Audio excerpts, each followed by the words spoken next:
and welcome to my channel. Today I'm going to be talking about The Lost Bookshop by Evie Woods. This was a magical, little whimsical tale that was just perfect for me to read at Christmas time. This story is told from the perspective of 3 different characters and in 2 different timelines. The first story we're introduced to is Opaline's story, and she is a woman of around 20 years old living in the 1920s. She's living with her very oppressive older brother who is trying to marry her off. Obviously, she has opinions about this, doesn't want to be married off, and so she runs away to Paris and ends up becoming like a pretty well-established book trader, bookseller. And she starts off learning this trade by working at Shakespeare & Company in Paris. You might know it if you've been to Paris, a real bookshop that still exists today. And after working here, through a twist of fate, she ends up in Dublin and with her very own shop. Now this is a very special shop, and we soon find out that this shop in the present day timeline is missing for some reason. In our present day timeline, we have one story told from 2 different perspectives. We've got Martha and we've got Henry. And these stories aren't told one after the other. The chapters go from like chapter 1 is Opaline, chapter 2 is Martha, chapter 3 is Henry, and then it goes back to Opaline, and it stays within that sequence throughout the novel.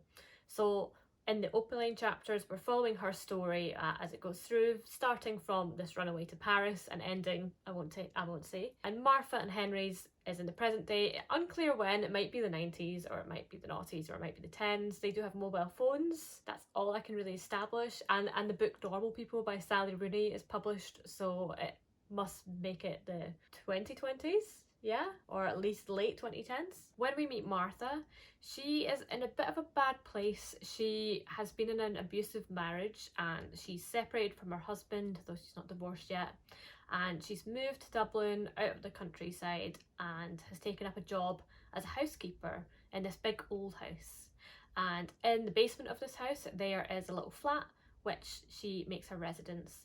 And the owner of this house, Madame Bowden, she's quite a quirky character, she's quite a mysterious character, and she is a little standoffish with Martha in the beginning, but does seem to warm to her throughout the story. I won't say too much about her because she is someone that is shrouded in mystery. And then we have Henry, who meets Martha by standing outside of her window, kind of loitering, and Martha kind of looks out, and because she's a bit jumpy, because she's just escaped a violent situation, she's a bit like, who's this guy and why is he hanging around? It turns out that he is a scholar, and he specializes in looking for like lost manuscripts, rare books, that kind of thing. And he knows that a bookshop used to be in the place where Martha's flat and this house where Madame Bowden lives is. This house is number 12 Halfpenny Lane, but he knows that there is a number 11 Halfpenny Lane, which happens to be this bookshop. But for some reason it's not there, it's lost. And he's looking for this shop because he believes that there is a rare manuscript there, and that this was owned by this woman, Opaline, who had found this rare manuscript. This sparks Martha's curiosity a bit, but she's also just quite curious about Henry himself. There seems to be some like sparks and tension between the 2 of them, and they quickly strike up a friendship, and they start trying to solve this mystery together about what happened to Opaline, what happened to the shop, what happened to the manuscript. And I don't think it's too much of a spoiler to say there's a bit of a romantic subplot with these 2. That is all I'll say for this non-spoiler portion of the video. I thought this book was utterly charming. I had a really fun time reading it. It was whimsical, there was some magical realism, but it was still rooted in the real world mostly. I thought the story in the 1920s, 30s, 40s, it kind of spans a lot of time. I thought that was really interesting, and it spoke a lot about women and the struggles at the time that women went through, and I was very engaged like with both timelines of this story. I thought it was like easy to read but quite nicely written. There were some nice descriptions, but it wasn't overly complex or literary either. I thought it was quite fast paced, like we skipped time, especially in Opaline's timeline, quite drastically throughout the course of the book. And all in all, it was quite a satisfying, magical little story. I will say one caveat to that though, that I will say in this non-spoiler part of the review, in case you're thinking about reading it. There are some heavy topics in this book as well. It's kind of sold and from the back of the book as like a cozy, fantastical, historical fiction, and it is that. But as you know, like history, some like messed up stuff happened back then, especially to women. That's all I'll say without giving spoilers. We do have Martha's storyline in the present day, and from the very beginning it talks about how she's just escaped this abusive marriage. She literally has bruises on her face, like in the first chapter where we meet her.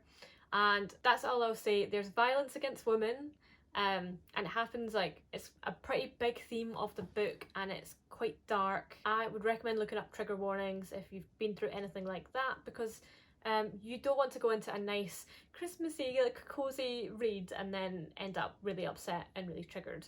And there was a part of this book that did make me cry, and it was quite upsetting. So I just want to give that as a little warning. I had a little look on Storygraph at some of the reviews as well, and you know, I enjoyed it. I would give it like 4 stars, but there was definitely some mixed reviews and some people that really didn't jive with this magical realism aspect. There was some people that were confused about when the like present day timeline was set, because it really doesn't give a year, it doesn't specify, whereas it does specify a year in the old timeline. Some people did also mention that, like, oh, there was quite some dark topics in this book that they maybe weren't expecting just from how it was sold.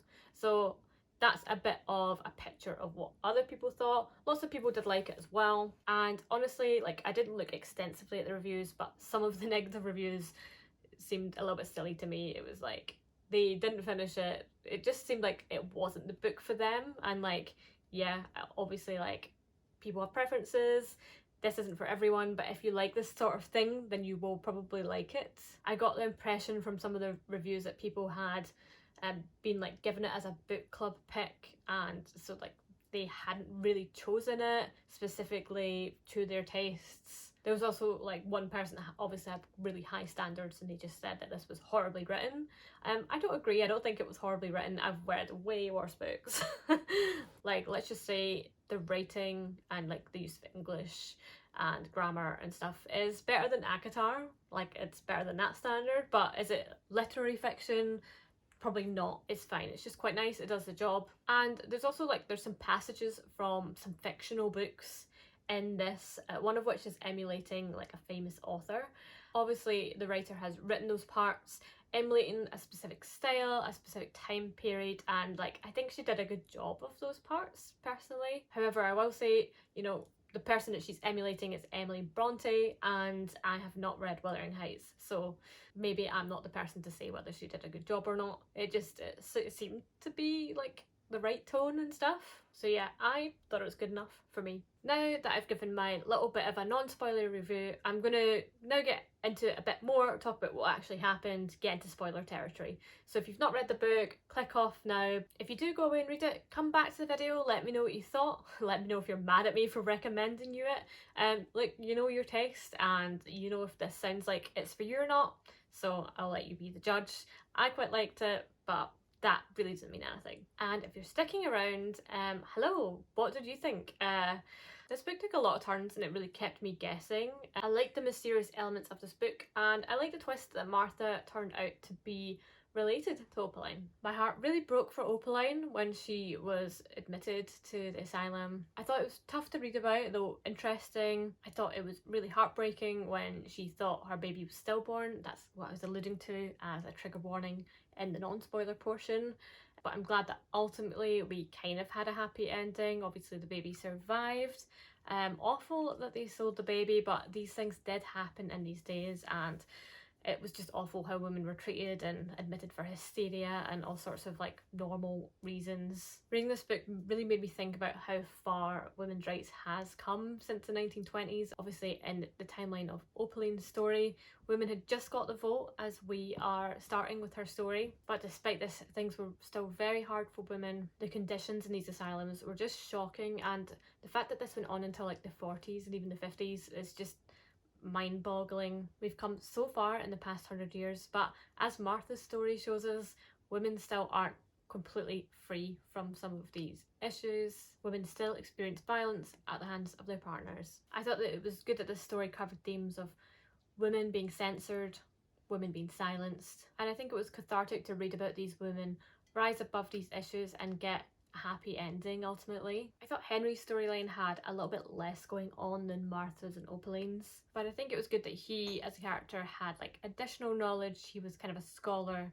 in this topic. Having him did help propel the narrative forwards. And of course it gave us that nice little romantic subplot, which I enjoyed. It was nice to see them both walk away from partners that weren't right for them for very different reasons. I mean, Isabel was fine, but it was nice to see them really come together and find true love with each other, which was all very cozy and nice. A lot of miscommunication did happen with them that did annoy me a bit, because I don't really like miscommunication as a trope. For example, him leaving a letter and then like her not finding it. It was never really like explored why she didn't find it or what actually happened to that letter. It's kind of just brushed past. I would have preferred not to have that. I think like it wasn't really needed. I think the writer could have kept a rift between them in some way, shape or form even without that, because she still found like lots of different rifts after that point when that was cleared up, because Martha decided that she wasn't quite ready for a relationship and she had these concerns about Henry and like his true motives and whether he cared more about his research than about her. I thought that was enough to keep them apart, let alone the like silly little miscommunication, her blocking him as well. It's a bit frustrating. There was also a glaring error in this book that I don't know if other people picked up on it, but Opaline, when she discovers that she is pregnant, she feels like a slight bump and she feels the baby kick, but she's only 3 months at this point, and you can't feel the baby kick at 3 months. I googled it just to check that I was right, and you can start to feel kicks from like 20-24 weeks and maybe like very, very slight flutters before then, but probably not even flutters at 12 weeks. But I've not been pregnant. Maybe your mind plays tricks on you. Maybe if you're pregnant and you felt a kick at 12 weeks, like let me know. But I mean, the baby's like still like this size at 12 weeks, so you shouldn't really be able to feel a kick because it's very small. I also then felt like the timeline of her pregnancy, it was very confusing and hard to make sense of like how far along she was at various points after finding out she's pregnant. You know, she then gets admitted to the asylum and it's like she's cradling her belly and I'm like, well, how big is the belly? Like, I don't know what to picture. And then all of a sudden she's like having the baby and like some months have passed. But I feel like when a character is pregnant, that's a good way to kind of show time in a really clear way, and it just wasn't very clear. And I think why this annoyed me is like you'd expect a female writer, even if they've not had kids themselves, to kind of know this stuff. I mean, maybe that's even sexist of me to assume though, like, because men should really be able to do research about this stuff as well. It's not that hard to just Google when can you feel a baby kick and then see that it's 20-24 weeks onwards. I think what I'm saying is like you're kind of used to it when male writers write like ridiculous things about boobs or periods or pregnancy because they're just don't know and they didn't do any research because they just assume that they know these things. But a woman that like has a woman's body and like knows kind of what that feels like, even if they've not been pregnant, they should be able to write about that accurately and not say things that just don't make sense for where they are in the pregnancy. Opaline also like just assumes that it's a girl, and there's no way of her knowing that it's a girl, so I like don't know why she does that. I know some people do that and they kind of gender their baby even when they don't know the gender, but yeah, she really spoke about it like she knew it was a girl and then it was a girl. So yeah, don't know, maybe she had a like psychic connection or something. I think people could maybe have that with their babies sometimes in their pregnancy, they have intuition, but yeah, it was just a bit of an assumption. I seen some of the reviews being confused about Madame Bowden and where she is. Like, tell me if I'm wrong, but I assumed that Madame Bowden was Opaline because I think there's clues quite obvious where Martha reads her and says like she's much older than she thinks she is, blah blah blah. Obviously she's also in the location where the bookshop is and she has this almost familial relationship with Martha who would turn out to be like her great-grandchild. So I assume she's Opaline, and I think, you know, I can't remember Madame Bowden's 3 husbands that had died. Didn't she say the first one was in the army? Was he like an airline pilot, or was that the second one? And Opaline meets that Austrian soldier at the end of her storyline. So is that Madame Bowden's first husband? That's what I thought. That's how I interpreted it. If she's not Opaline, then I guess it doesn't make any sense. So I think I'm probably right, but let me know if you have an alternate theory or if I'm like just totally wrong. One like other little criticism I have is that like Opaline seems to fall in love with just every man she meets. She's quite a feminist character, and she defies like some of the expectations of her gender. She even wears like gender non-neutral clothing. But then like in another sense, she just loves everyone. Like she meets Armand and he helps her when someone steals her case, and she just like pretty much instantly falls in love with him, even though she tries to fight it, and even though she kind of keeps her wits about her with him. She doesn't fully trust him, but she just loves him anyway. And then she gets a shop, and Matthew, who's the son of the guy that owned the shop and who's married and lives nearby, he's really nice, kind of like shipped them together. She fell in love with him and kissed him. He even ended up with the Bronte manuscript.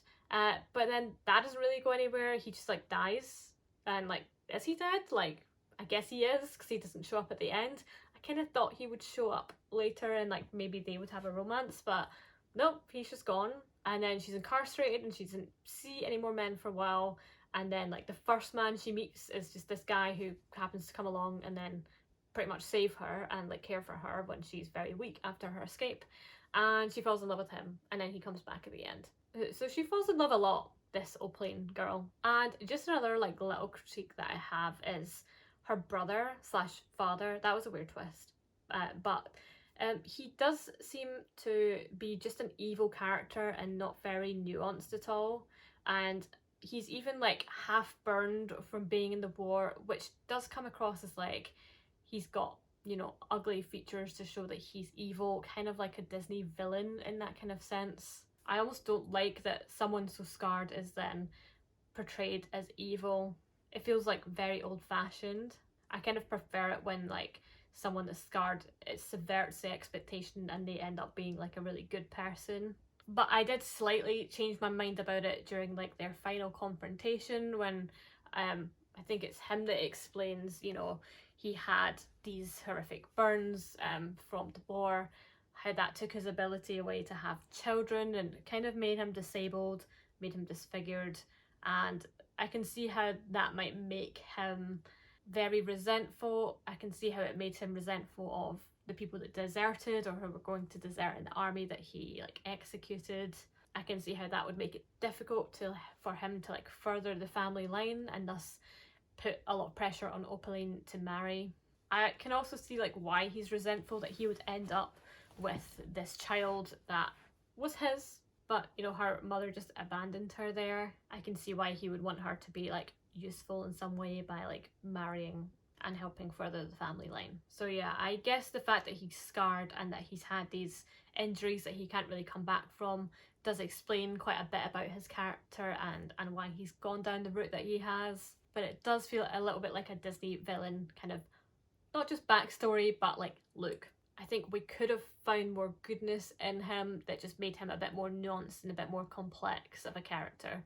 And then as she's walking away after this confrontation, you hear a gunshot and it's implied that he's killed himself, but he didn't really seem to feel that guilty about anything that he'd said, anything that he'd done. I guess he just shoots himself because she's going to ruin his reputation in the newspaper in the morning. However, I almost like don't buy that he would be that impulsive about killing himself over just that alone. I feel like maybe if he did have some guilt, then that would maybe explain that behaviour. But because in the conversation he didn't come across as that guilty, it just seemed a bit like, okay then. And then we just move on and we don't talk about it again. And that's kind of the end of that part of the storyline. And then Opaline's like whole story just kind of ends shortly after that encounter. And I've seen some other reviews talk about like the general ending of like them finally finding the bookshop and how it just seemed kind of like, woo, magic, solved. And yeah, I guess I can see like what they mean about that. Like it was just quite easily solved, and it's like we just do what the book says, and then we go in this door in the attic, and then we're in the bookshop, and now everyone else could see the bookshop too. I guess so, since like we've got the epilogue and the prologue with the child in the shop and they're kind of running the shop. So I guess, yeah, the shop now appears for everyone just because they specifically found it. But yeah, while it was all like quite quick and happily ever after, I wasn't mad at it. I quite liked the happily ever after for this particular story. I think it made sense, and there was magical elements throughout the story, so I knew the resolution would be magical as well. And like the whole concept of this lost bookshop that appears and disappears is inherently magical, so like of course it would be like resolved with magic. I don't see how else the author was supposed to like tie up the story and end it. And I think the most important part for a story like this is that all of it was tied up. It was quite happy and like it was satisfying. We had some dark times and we explored some darker themes and topics, but like for the most part we had quite a nice whimsical time, and with a nice whimsical ending we can put the book away feeling like quite happy. So yep, that sums up my thoughts pretty much. It was overall good, had a few gripes, but enjoyed it for the most part. Sorry if this review was a bit like low energy and disjointed, going into it with no notes, having like literally just finished the book and after a long day of work. So yeah, my brain just like isn't really braining today. I'll be back on it for the next one, I'm sure, and I'm filming this just as I'm finishing up for the Christmas holidays. Not going to be doing any YouTube for like 3 or 4 weeks. I am well ahead with my channel, so yeah, you can see the burnout is here and my brain is not working. So for now, I'm going to go off and have a rest. If you're watching this, my rest is done and it's like end of January and I'm back on it. Subscribe for more book reviews. I promise like the rest of them are like a bit better than this. Let me know what you think of the book in the comments, and hopefully I'll see you in the next one. Please subscribe. Bye!